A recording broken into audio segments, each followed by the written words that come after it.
책이 아이를 우동생으로 만들어주길 바라시나요? 그렇다면 아이가 재밌어하는 책을 읽게 해주세요. 재미있는 독서만이 아이를 성장시킬 수 있습니다. 네. 이거 제가 오디오북 할 때 네. 이거 읽느라 죽는 줄 알았거든요. 여기 와서 다시 읽게 되네요. 네. 최승비 작가님께서 공부머리 독서법의 첫 부분을 읽어주셨습니다. 네, 여기는 다독다독입니다. 근데 오디오북으로 이걸 다 읽으셨어요? 아니요. 네. 오디오북은 사실 축약본이라 축약본. 예, 한 8시간 정도 걸리더라고요. 와, 그것도 힘드셨겠어요. 예. 아니 근데 네. 방금 그 읽어주신 부분이 이 책의 핵심인 것 같아요. 아이들에게 재미있는 독서를 하게 하라. 예. 그거잖아요. 네. 저 일부를 좀 진행하면서 제가 좀 계속 궁금했던 것이 이제 이야기 책을 좀 읽게 하라는 건 알겠어요. 근데 그 책들도 되게 종류가 다양하잖아요. 예. 근데 저의 과거 이제 고등학생 때를 좀 돌이켜 보면 저는 공부는 그렇게 썩 잘하는 편은 아니었는데 언어 영역은 공부를 안 해도 점수가 항상 100점 이상 나왔었거든요. 예. 100점 저때 이상 나왔다고? 100점 이상이 어떻게 나오죠? 120점 만점이었어요. 예, 수능 원점이 시험에. 그랬구나. 원래. 그렇구나. 저희 때는 몰랐어. 400만점이니까. 딸같이 딸려. 여기 하이에나들 저희가 언어 능력이 떨어져서 그래요. 120만점에 100점 이상이 항상 이렇게 공부를 안 했어도 나왔거든요. 그러니까 좀 쉽게 느껴졌었어요. 예. 근데 어떻게 그랬을까를 생각해 보니까 저는 그 당시에 판타지와 무협지를 정말 1년에 한 200권 이상을 읽었던 것 같아요. 그러니까 수업 시간에도 이렇게 교과서 위에 올려놓고 읽었다는 얘기죠, 결국은. 그런 식으로 정말 그 두 분야에는 미친 듯이 빠져서 있었거든요.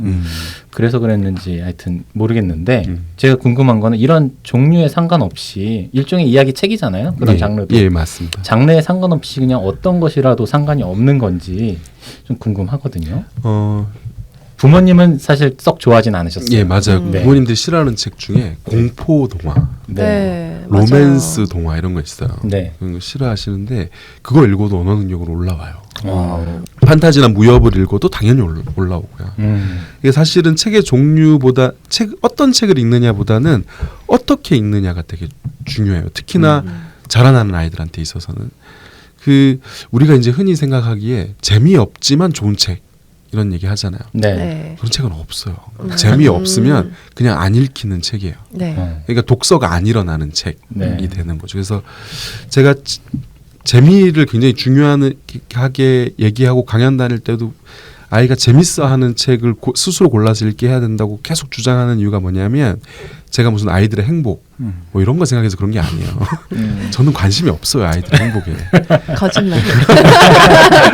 아이들이 저는 독서 논술 강사였고 그걸 토대로 해서 독서를 해야 한다라는 주장을 하고 다니는 사람이기 때문에 그게 가시적인 효과가 나오는 독서법을 제일 중요하게 생각해요. 네. 실제로. 네.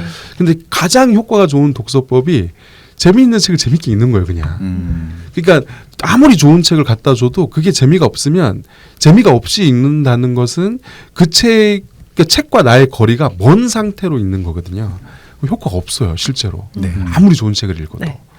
그렇기 때문에 이 재미있는 책을 읽는 독서가가 되기 위한 첫 번째 목표, 어떤 아이 혹은 어떤 어른이 책을 안 읽다가 내가 책을 한번 읽어봐야지 하면 흔히 그런 얘기 하잖아요. 독서는 습관이다. 네. 네. 거짓말이에요.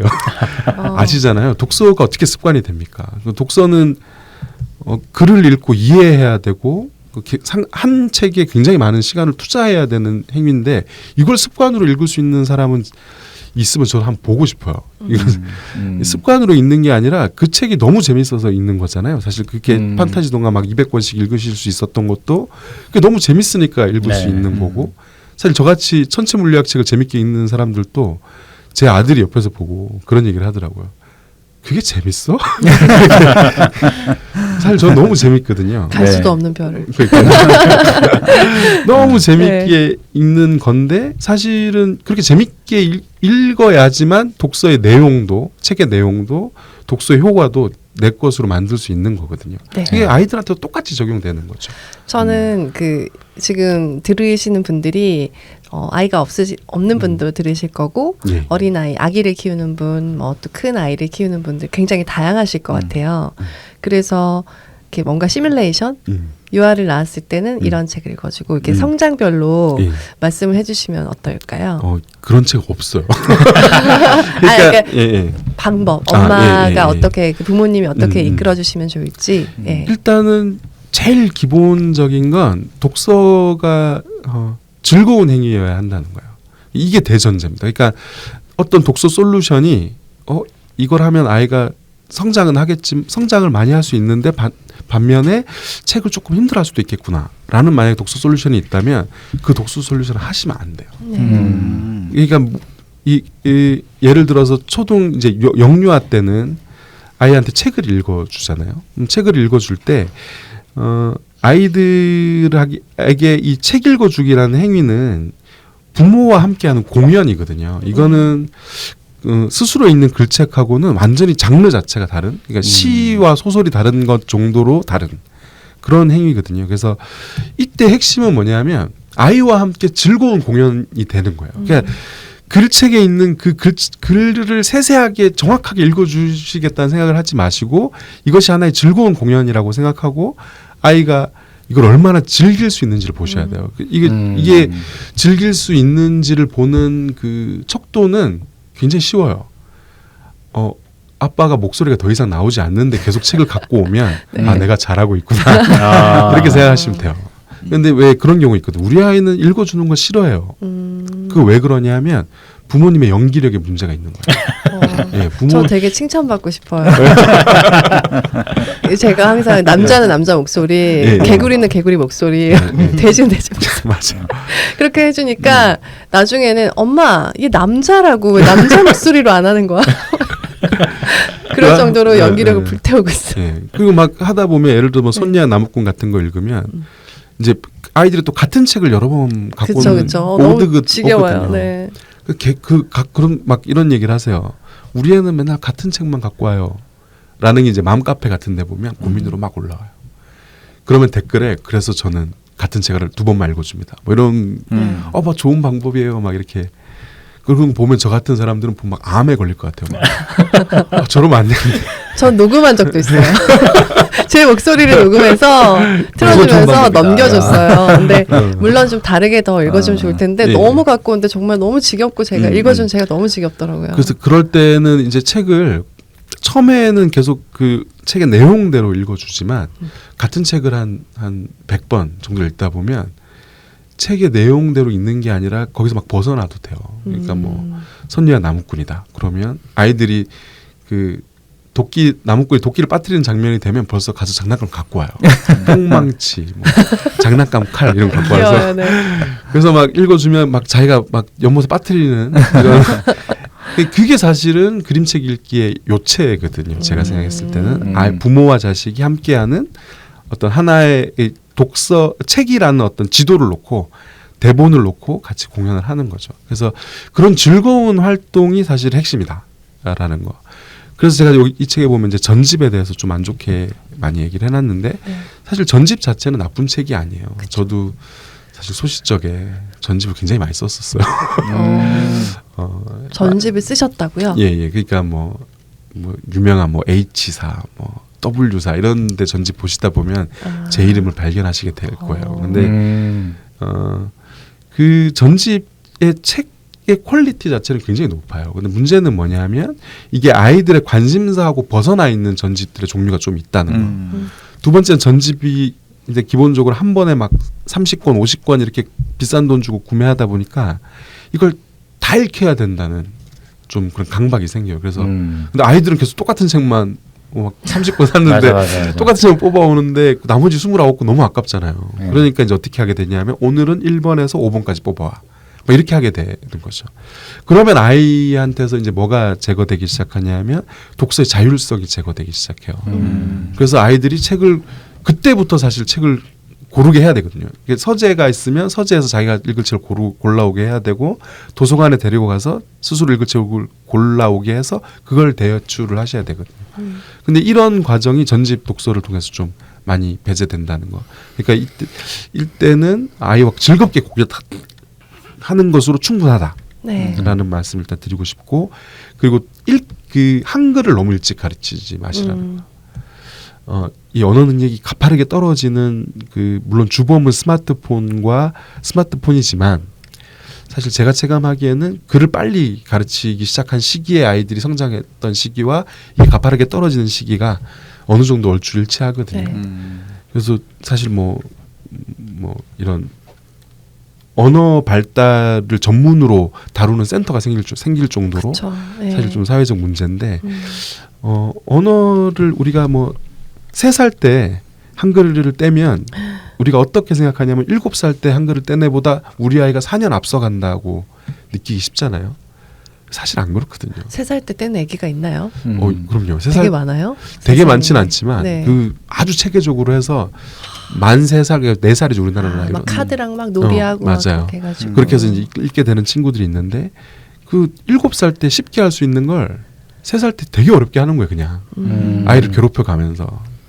그래서 이게 우리나라의 이제 그 교육 과정도 바뀌어서 이제 초등학교 1학년 때 한글을 가르쳐서 보내지 말라는 이제 이 방침이 정해졌거든요. 학교 1학년 때 이제 한글을 그렇죠. 학교에서 가르치는 걸로. 그게 맞죠.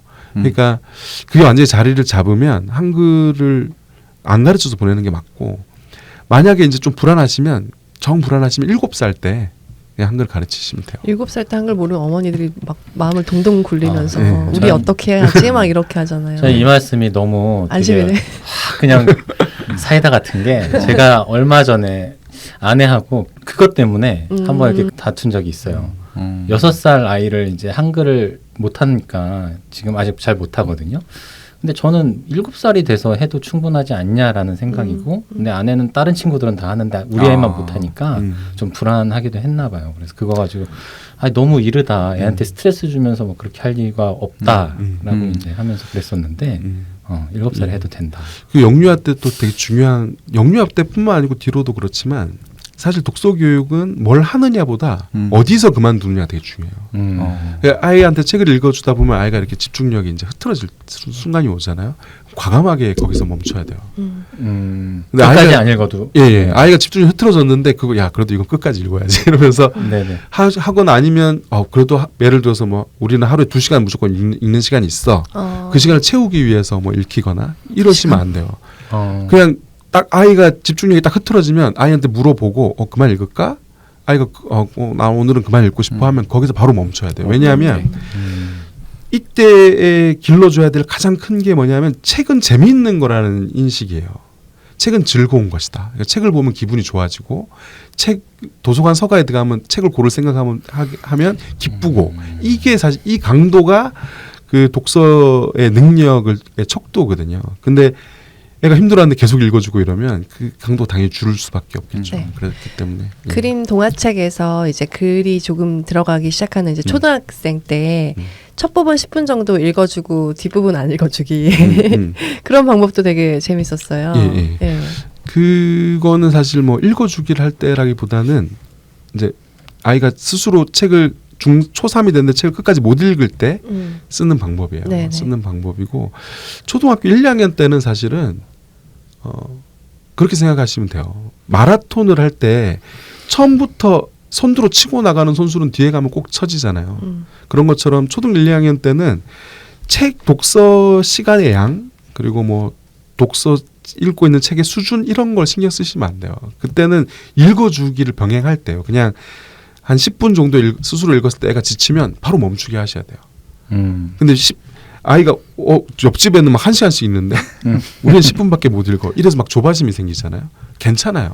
그 1시간씩 읽는 친구들 대부분은 초등 고학년 가면 책 안 읽어요. 어차피. 10분 정도 읽어서 애가 집중력이 흐트러진다 싶으면 거기서 멈추게 하고 나머지 시간 읽어주고. 네. 초등 1, 2학년 때는 스스로 읽기는 그냥 연습 정도라고 생각하시고, 실제 읽기는 읽어주기로 한다, 이렇게 생각하시는 게 좋고요. 초3 때부터는 이제 스스로 읽는 시간을 좀 더 확보해 주는 게 좋죠. 네. 근데 이 스스로 읽을 때는 가능하면 부모님이 같이 읽는 게 좋아요. 근데 그 책을 같이 읽으시라는 게 아니라 독서 시간을 정해서 우리 집 모든 식구들이 책을 읽는 시간, 이걸 갖는 게 되게 좋아요. 예, 그렇습니다. 네. 저학년들은 당연히 이제 그런 훈련들이 되는데, 이제 중학생이나 고등학생이 됐을 때도 예. 조금 이렇게 독서법이 좀 다른 독서법이 필요한 건가요? 그 초등학교랑 다른? 아니요, 필요 없어요. 예. 제가 왜 필요 없다고 단전적으로 말씀드리냐면, 네네. 일단은 그런 독서법이 필요하려면 뭐가 전제돼야 되냐면, 제가 아까 뭐 미래 교육 이런 책들을 보면 그 이유를 얘기한다고 얘기하잖아요. 그 이유예요. 독서법이라는 건 그 이유의 일이고 기본적으로 자기 또래 이야기책을 읽고 이해하는 것 정도. 그러니까 예를 들어 이런 거 있잖아요. 초등 5, 6학년이 초등 5, 6학년용 동화책을 엄마가 말리는데 읽어. 네. 이러면 걱정하실 게 하나도 없어요. 그걸로 충분해요. 특히 학교 공부의 관점으로 놓고 보면 제가 자꾸 이 말씀 드려서 그런데 포털 사이트에서 독서 스타트 프로그램을 했을 때 초5부터 고2까지 테스트를 했거든요. 300명을. 근데 1등을 누가 했냐면 초5 여자아이가 있어요. 그 말이 초5지 이제 초4에서 초5 막 올라온 친구가 이제 고2 언니 오빠들을 이기고 1등을 한 거예요. 근데 이 친구의 특징이 뭐냐면 이 친구가 판타지 동화 마니아였어요. 익숙구나. 예, 특히 해리포터를 10번 넘게 읽었다. 이런 친구였는데 이게 독서 교육에 성공하는 친구들의 특징이 뭐냐면 부모님들의 정서적 반응의 특징이 아이는 너무 잘하고 있어요. 그럼 당연히 공부도 잘해요. 근데 변별은 없어요. 왜냐하면 사교육 보내서 열심히 하는 친구들도 성적 잘 나오거든요. 이 친구는 공부를 별로 안 하는데 성적이 잘 나와요. 근데 결과적으로는 둘 다 잘 나오는 거예요. 근데 부모님께서는 오히려 이런 불안이 드는 거예요. 저거 사교육도 내가 별로 안 시키고 있고 책만 저렇게 읽고 있는데 성적 지금 비슷한데 뒤에 가면 처지지 않을까? 이런 이제 불안감을 갖게 되고 애가 읽는 책이 막 빗자루 타고 날아다니고 이런 책이니까 특히 초등 한 고학년 정도 되면 이제 한국사 책이나 뭐 과학책 이런 거 읽어야 되지 않을까? 이런 이제 불안감이 오셔서 막 푸시를 하게 돼요. 이제 그게 이제 부모님이 아이의 독서를 방해하는 부모님이 걸림돌이 되는 결과적으로 그런 결과를 불러오거든요. 근데 이런 초등 5, 6학년이 초등 5, 6학년 동화만 제대로 읽어도 이게 이 친구만의 특징이 아니고 요즘에 이제 언어 능력이 다 낮아지고 있는 이런 처참한 지경이지만 그 중에도 별처럼 빛나는 애들이 있어요. 걔들의 대표적 유형 중에 하나가 이렇게 자기 또래 이야기책을 엄마가 말리는 대로 읽을 정도로 좋아하는 친구들. 이런 친구들이 그렇거든요. 네. 그러니까 독서법이라는 건 그 이후의 문제예요. 근데 일단 2단계까지 가는 게 우선인데 2단계까지 가는 친구들이 퍼센테이지로 보면 너무 적기 때문에 일단 이걸 목표로 삼아서 가시는 게 네. 우선이라는 거죠.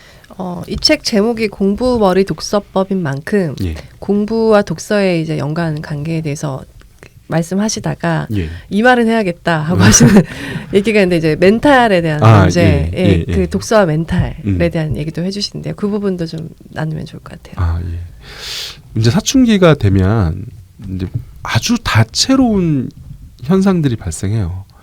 이게 이제 겉에서 우리 아이가 아직 어린 상태에서 밖에서 보면 뭐 사춘기니까 이렇게 생각하시기 쉽지만 그 중에는 가족 관계가 파탄 날 정도로 심한 경우도 꽤 많죠. 많습니다. 예. 이제 어떤 남자아이들 같은 경우는 이런 식이 많아요. 그러니까 초등학교 때까지 공부를 너무 잘했고 근데 중학교 올라서 성적이 떨어지잖아요. 그러면 이제 부모님들이 그 원인을 찾기 시작하세요. 얘가 공부를 잘했었고 지금도 열심히 하는데 왜 성적이 떨어질까? 보통 원인을 어디서 찾게 되냐면 컴퓨터 게임하고 스마트폰에서 찾게 돼요. 찾게 돼서 이제 아이한테 이제 너 컴퓨터 게임, 스마트폰을 줄이자. 그래서 아이가 처음에는 그래요. 그 시간을 갖고 싸우죠 이제 일주일에 몇 시간 이거 가지고 싸우다가 이제 그래도 성적이 안 오르니까 이제 어떻게 되냐면 뺏으려고 하세요. 스마트폰과 컴퓨터 게임을 뺏으려고 하면 그 착했던 우리 똘똘이가 엄마의 손목을 잡고 소리를 버럭버럭 지르는 그 상황에 봉착하게 돼요. 근데 그런 친구들하고 이제 상담을 해보면 그 친구들 입장도 너무 이해가 되는 거예요. 왜냐하면 자기는 엄마가 시키는 대로 지금까지 해온 거예요. 너무 성실하게. 그 결과도 잘 나왔었고 지금도 시키는 대로 하고 있는데 성적이 안 나와. 근데 내가 숨 쉴 수 있는 구멍은 이 컴퓨터 게임하고 스마트폰밖에 없어. 근데 이걸 뺏겠다고? 이런 이제 억울한 감정이 드는 거예요. 억울한 감정이 들고 자기도 이제 머리가 굵어지고 하니까 이제 더 이상은 못 해먹겠다. 이렇게 이제 감정 반응이 나오게 되고 이렇게 한번 부딪히고 나면 그걸 제자리로 돌리는 건 굉장히 어렵거든요. 네. 그리고 여학생들의 경우는 또 어떤 반응이 많냐면 이 언로를 차단합니다. 말을 안 해버려요. 왜 그런 거 있잖아요. 집 들어와서 팍 문 딱 닫고 나면 거기서 이렇게 냉기가 이렇게 네. 문에서 냉기가 뿜어져 나오는. 밥도 그냥 탁 이따 먹고 예. 가버려요. 부모하고 얘기를 하려고 네네. 들잖아요. 이런 이제 저게 생기고 이제 또 어떤 경우도 있냐면 갑자기 막 이상한 얘기를 해요.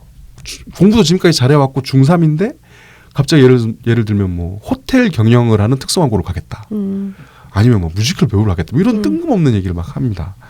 이런 경우도 생각보다 많아요. 그쵸. 근데 이런 게 사실은 앞뒤를 따져보는 능력, 상황을 파악하는 능력이 떨어져서 생기는 경우가 많거든요. 사실은 부모의 잘못이 아닌데 사실 생각해보면 우리 사회가 이런 거잖아요. 근데 거기까지 생각이 못 가는 거예요.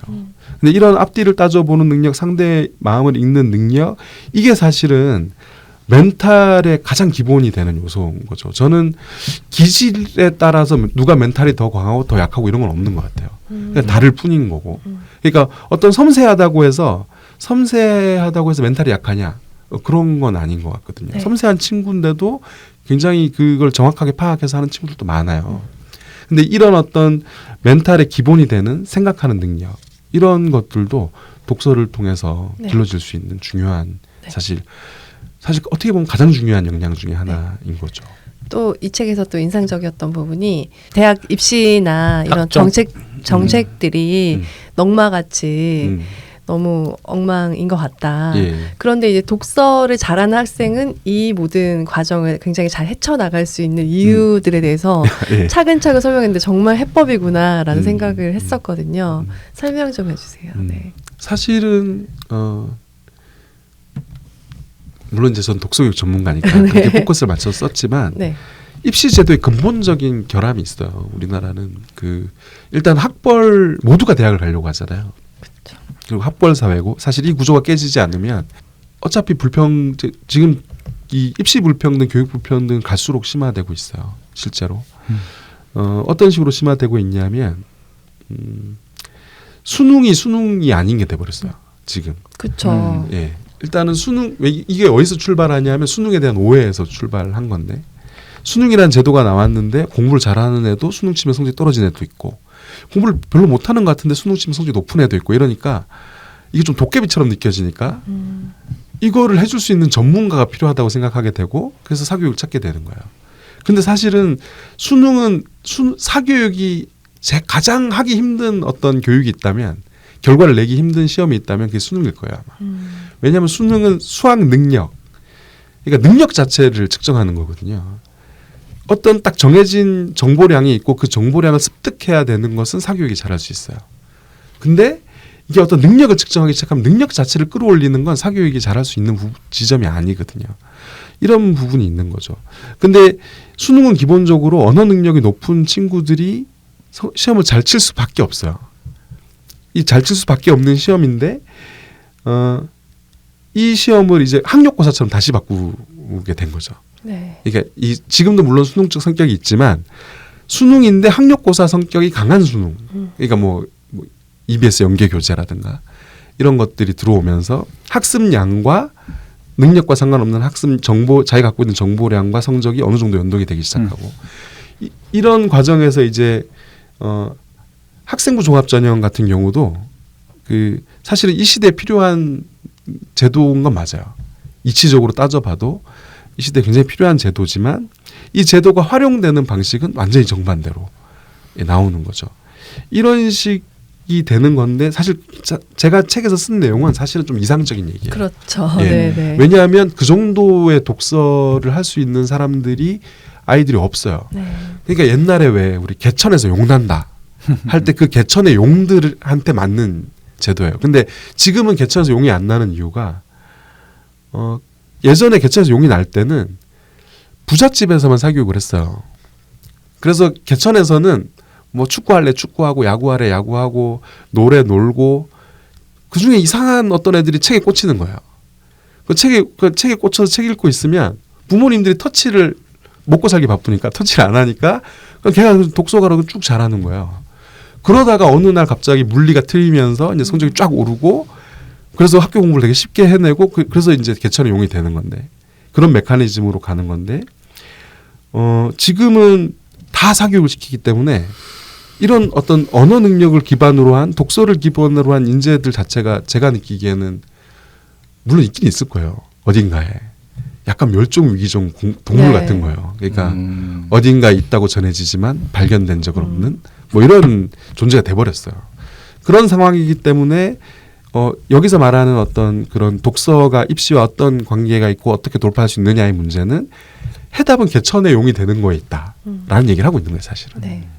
그러니까 독서 능력이 굉장히 일치월장해서 상당한 교과서는 쉽다. 예, 그러니까 맞아요. 정도의 어떤 실력이 갖춰졌을 때, 그리고 책을 통해서 굉장히 다양한 지식을 갖추고 있을 때 교과서 보니까 교과서는 굉장히 이렇게 한국의 역사를 400페이지 안에 다 넣었다 이런 말씀을 하셨잖아요. 예, 예, 예. 그러니까 뭔가 원리나 또 근본 지식에 대해서 알 수 없는 그냥 나열밖에 없는데 그런 것까지 다 그 전후반에 대해서 따져볼 수 있는 어떤 독서 양이 있다면, 독서 습득 능력이 있다면 뭐 지금의 그런 입시 제도도 쉽게 헤쳐나갈 수 있을 것이다라는 이상적인 말씀이시지만 저에게는 또 답이었다는 생각이 들었어요. 사실 그게 진짜 왜 우리 자기주도 학습이라는 얘기 하잖아요. 예. 생각해 보면 물론 자기주도 학습이라는 말이 교육학 용어에 있어요. 근데 이 자기주도 학습이라는 말은 학생들한테 쓰는 게 아니고 어른이 됐을 때 어른이 자기 개발을 위해서 자기가 공부할 영역을 지정하고 그걸 스스로 공부하는 걸 자기주도 학습이라고 하거든요. 그러니까 학교의 커리큘럼에 구애받지 않고 하는 거. 네. 근데 우리나라에서 자기주도 학습은 어떤 용어로 쓰이냐면 학생이 자기 공부를 자기가 하는 걸 자기주도 학습이라고 해요. 네. 이건 생각해 보시면 굉장히 이상한 용어를 굉장히 이상하게 쓰는 거예요. 자기 주도 식사 뭐 이런 거 비슷한 거예요. 원래 밥은 자기가 먹는 거잖아요. 공부도 원래 자기 공부 자기가 하는 거거든요. 근데 이거를 자기 주도 학습이라고 말이 있어야 될 정도로 우리는 아이가 스스로 읽고 공부라는 건 원래 스스로 읽고 하는 건데 이거 자체에 대한 개념 자체가 붕괴될 정도로 사교육에 의존적인 공부를 하고 있는 거죠. 그 책의 마지막 그 뒷부분에 보면 굉장히 학창 시절에 아프셨더라고요. 예, 맞아요. 근데 또 새 아이 아빠시라 그래서 제가 되게 안심했거든요. 많이 아프셨던 시절이 있는데 건강하게 가정 이루시고 사시는 모습에 되게 안도를 했었어요. 그래서 그러니까 아픈 시절에 이렇게 학교 수업도 제대로 참여도 못하고 굉장히 긴 시간 투병하셨는데 책을 통해서 이렇게 어떤 삶을 돌파하신 이야기도 궁금합니다. 네. 저는 사실 제가 공부 못하는 아이들을 만나면 사실 논술학원에 공부 못하는 친구 잘 안 와요. 왜냐하면 공부를 못하면 논술을 할 수 있는 심리적 여유가 없어요. 그렇죠. 공부를 못하는데 논술에 간다는 게 말이 좀 안 되죠. 그죠? 그래서 대부분 공부 잘하는 아이들이 오는데 가끔 가다가 공부 못하는 아이들이 와요. 그럼 그런 친구들을 만나면 제가 이렇게 되게 의욕이 막 근데 그렇게 되는 게 가만히 생각해 보면 제가 공부를 못했어서 그래요. 제가 정말 공부를 못했었거든요. 네. 초등학교 때. 문제를 읽으면 문제가 이해가 안 됐어요. 시험 문제를 읽으면 시험 문제가 이해가 안 될 정도로 공부를 못했었는데 제가 그 중학교 2학년 때 결핵성 뇌수막 염으로 쓰러졌었어요. 쓰러져서 그 사실 병원은 좀 과장되게 얘기하잖아요. 그때 의사 선생님이 뭐라고 얘기했냐면 정상인이 될 수 없다고. 지금 생각해 보면 그 의료 사고를 대비한 그런 멘트였다고 생각하는데 실제로 완치가 제가 대학교 2학년 때 완치가 됐거든요. 근데 그래서 저는 그 병 덕분에 제도권 교육의 경쟁 교육에서 완전히 튕겨 나갔어요. 저희 아버지도 성적 안 나오면 되게 막 뭐라 하시는 스타일이셨는데 제가 그렇게 하면 아프고 나니까 그냥 살아만 있어라 뭐 이런 게 바뀌시는 거예요. 그래서 학교 선생님들도 열외, 넌 그냥 열외. 그래서 저는 체육 시간에도 제가 원하면 수업을 안 했어요. 체육 시간 나가지도 않고 학교 수업 시간에 제가 딴짓을 해도 선생님들이 아무 얘기도 안 했었어요.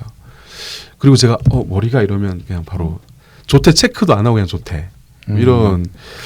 그래서 저는 굉장히 자유로운 그 중학교 고등학교 생활을 보냈거든요. 할 일이 없으니까 만약에 제 그 경험이 축복이 될 수 있었던 가장 큰 이유는 스마트폰이 없던 시대였기 때문에 만약에 스마트폰이 있었다면 그 시간을 스마트폰과 컴퓨터 게임으로 다 채웠을 거예요. 넷플릭스 보고. 네. 근데 뭐 할 게 없는 거예요 집에서. 너무 심심하고 할 게 없으니까 이제 그런 상태이기도 했었고 제가 이제 병원에 있을 때 제가 중환자실에도 너무 자주 왔다 갔다 하다 보니까 저랑 같이 병실을 쓰는 분도 그랬고 자꾸 돌아가시는 거예요. 아이고. 이렇게 굉장히 죽음을 많이 봤는데 그때 사실 병원에 있을 때는 그게 체감이 안 됐어요. 그냥 아프다 그냥 빨리 나갔으면 좋겠다 뭐 이 생각밖에 안 들고 왜냐하면 이게 의식이 좀 온전치가 않았거든요. 기절하고 일어나고 막 이런 시기여서. 넉넉했. 예. 근데 이제 그 병원에서 나오고 나서 이제 통원 치료를 받는데 병원 보면 기분이 이상한 거예요. 그때 그 사람들이 지금 이 세상에 없다는 게 너무 이상하게 느껴지고 그래서 막 이상한 질문을 하는 애가 됐어요. 막 과학 선생님 보고 도대체 사는 건 뭐예요? 막 이런 말도 안 되는 질문을 하고 근데 어른들도 잘 모르더라고요. 뭐 쓸데없는 소리래 이렇게 얘기하지만 제가 가만히 보니까 잘 모르세요. 네. 그래서 제가 처음으로 제 용돈을 들고 서점을 가서 샀던 책이 코스모스와 그 현대 물리학이 발견한 창조주라는 책이었어요. 네. 그래서 그 책을 읽으면서 사실 저는 청소년기를 보내고 그 파생돼서 또 철학책도 읽게 되고 막 이렇게 된 거예요. 사실 근데 의외로 그것 때문에 대학을 가게 됐어요. 네. 예, 그래서 독서의 힘이라 사실 저처럼 학창 시절을 보내면 안 돼요. 안 되는데 독서의 힘이라는 걸 저는 그때 되게 크게 느꼈거든요. 제가 고등학교 3학년 여름방학 때부터 입시 공부를 시작했는데 그래도 막 무슨 서울대를 간 건 아니지만 그것 덕분에 제가 원하는 학교에 갈 수 있었고 또 그것 덕분에 지금도 이렇게 살고 있잖아요. 네. 그런 것처럼 예, 독서는 왜 우리 차 타면 사이드 미러에 사물이 보이는 것보다 가까이 있습니다. 이런 게 있잖아요. 독서의 효과를 책 한 권을 그냥 되게 재밌게 끝까지 제대로 읽는 그 경험 한 번의 경험이 실제로는 내 능력 자체를 키우는 효과 측면에서 보면 상상을 초월할 정도로 커요. 딱 한 권의 힘이. 그렇게 생각하시고 아이들과 함께 독서하는 시간을 가지신다면 그 힘을 아이의 것으로 그리고 부모님 본인의 것으로 만들 수 있지 않을까. 네. 예, 그렇게 생각합니다. 네. 박수. 문학적이기도 하고 네. 감동이기도 하고. 네, 코스모스가 인생을 바꿨네요. 네. 네. 작가님 앞으로의 활동이 궁금합니다. 네. 사실은 제가 이 책을 쓸 때 기획을 할 때 5권으로 기획을 했어요. 그래서 네. 이 보면 이게 영유아부터 막 고등학교까지 다 있잖아요. 네. 네. 그런 이유가 이게 총론이에요. 아. 전체 총론이라서 이게 썼는데 사실은 이거 쓸 때 제가 주변에 이제 작가분들이나 강사님들한테 보여드렸을 때 이게 너무 타겟점이 너무 뭉툭하다는 거예요. 이게 전체 다를 다루면 누가 이걸 읽겠냐. 우리가 읽었습니다. 그런 얘기를 하셨는데 네. 총론이라서 이걸 이렇게 전체를 얘기하지 않고 새 책을 얘기하려고 해보니까 너무 안 되는 거예요. 그래서 사실 이렇게 첫 책을 썼었는데 이제 앞으로 요 새 책으로 4권을 써야지 하고 생각을 하고 있어요. 네. 될지는 모르겠어요. 네. 책이라는 게 쓰는 과정에서도 그렇고 이게 책이 될지 안 될지는 한 70% 넘어가 봐야 알거든요. 맞아요. 이 책을 쓸 때도 제가 중간에 몇 번 엎으려고 했어요. 책이 안 되겠다 이건. 이래서. 근데 일단 계획은 4권을 더 쓰는 겁니다. 네. 연령별로 맞춤. 일단은 요 다음 책은 이건 이제 학부모님들을 위한 독서 지도를 하시는 분들을 위한 책이라면 네. 다음 책은 이제 내가 지금 책을 안 읽고 있는데 책을 읽어보고 싶다 하는 그 초보 독서가들이 실제로 자기 읽는 사람들이 읽는 네네. 책, 예 그런 책입니다. 아유 재밌다 그것도. 그때도 나와주세요. 예, 제가 그 책을 완성할 수 있다면 네. 아니 그 공부 머리 독서법이라 그래서 5개 준비하셨다고 하길래 머리 어깨 무릎발 이렇게 공부 어깨 무릎발 독서법에서 갑자기 그 생각이 났어요. 오늘 왜 아재 개그 안 하시나 했어. 제가 요즘에 아이들한테 아재 개그 한다고 욕을 많이 먹는 거 참 정겹네요. 그들과 이렇게 좀 거리감을 두는 것도 좋아요. 네. 오늘 어떠셨어요? 예, 네. 사실 되게 편하게 해주셔서 제가 사실 제일 큰 문제가 되게 중언부언 말을 한다는 겁니다. 항상 네. 어디를 가면 제가 예전에도 라디오 나갔을 때도 사회자분이 말할 틈이 없이 혼자서 막 강연을 가도 그래요. 강연을 가도 뭐 2시간짜리 강연이 항상 3시간 막 이렇게 되고. 아, 훌륭한 강사시네요. 예, 그래서 오늘도 그런 것 같아서 좀 죄송한 생각이 들고. 전혀입니다. 예, 전혀 좀 괜찮습니다. 네. 듣는 분들께 조금이라도 네. 도움이 될 수 있었으면 하는 바람입니다. 네. 아마 많은 분들이 되게 많은 거를 또 얻어가는 네. 시간이 됐을 것 그게 같고요. 네. 많이 반복해서 들으실 것 같고요. 네. 저 단언컨대 이 책 판매량 더 역주행할 것 같고 그다음에 카페 회원수 엄청 늘 것 같아요. 아, 네. 감사합니다. 네. 그랬으면 좋겠네요. 네. 예. 작가님 모습 보시고 싶으시면 다독다독 유튜브에도 놀러 와 주세요. 네, 작가님 활동 앞으로도 응원해 주시고요. 저희도 응원하고 있겠습니다. 근데 진짜 우리나라를 위해서 필요한 일을 해주셔서 감사합니다. 네, 아닙니다. 가르친 대로 아이를 잘 키워보도록 하겠습니다. 네. 네, 또 아쉽지만 2부를 마칠 시간이 돼서요. 네. 최승필 작가님과 또 시간은 여기서 마무리하겠습니다. 감사합니다. 감사합니다. 감사합니다.